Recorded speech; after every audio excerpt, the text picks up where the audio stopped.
ipapakita ko sa inyo, napadaan ako dun kanina sa palengke. May nakita po kong mga cabbage.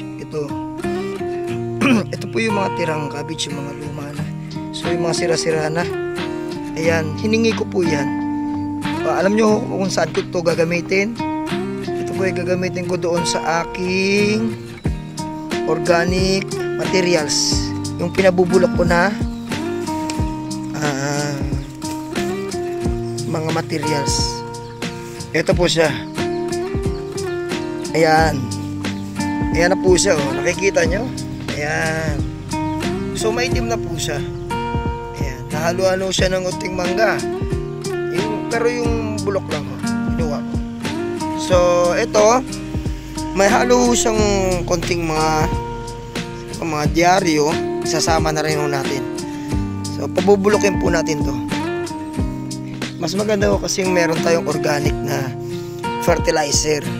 So hindi ko na iwa-iwain kasi nga madali rin naman itong mabulok. Yan, ganyan po gagawin natin.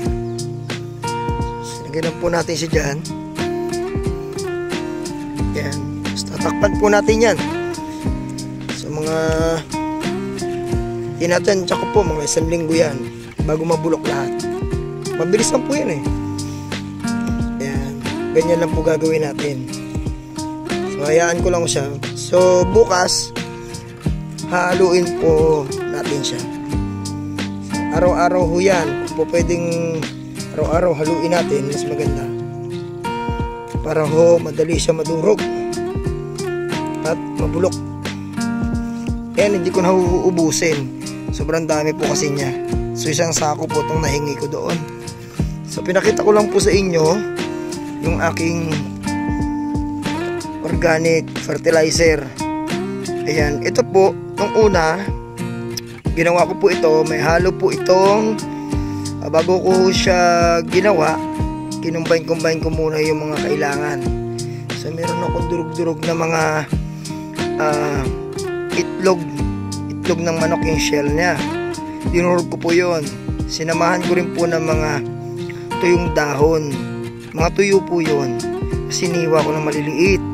Tapos sinamahan ko rin po siya ng mga karton na pinagpilas-pilas ko na maliliit din. Tapos sinamahan ko ng mga gulay-gulay. Ayan. Mga mabubulok na gulay kagaya nito. Sinamahan ko po siya niyan. So ayan na po siya.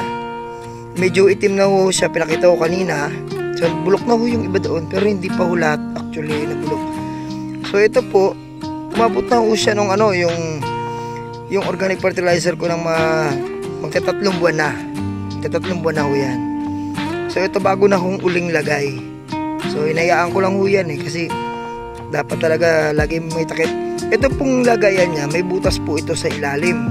Pinutasan ko po sa pinakailalim. Paikot ho yan. Maraming butas po yan. Para kung maghuhugas man tayo ng bigas, buhos po natin dito, pwede po yun. Yan po ang magandang paraan para madali siyang mabulok. So yung mga pinaghugasan nyo ng bigas, pwede nyo ibuhos dyan para mabilis ho siyang mabulok.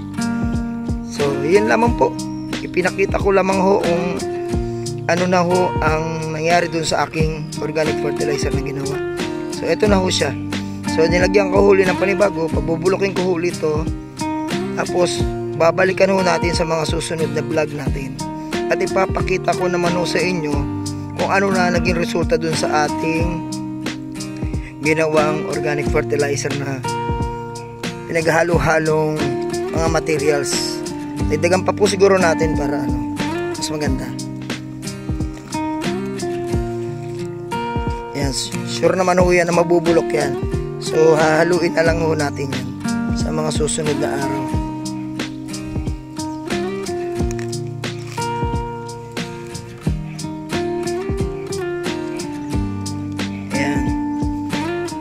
So hanggang dito lang po ang aking vlog. Sana ay may natutunan po tayo sa panonood. At panatilihin po nakasubaybay at nakasubscribe sa aking channel para nakatutok po kayo sa mga susunod kong i-upload na video. Ito lamang po. Marami pong salamat sa panonood.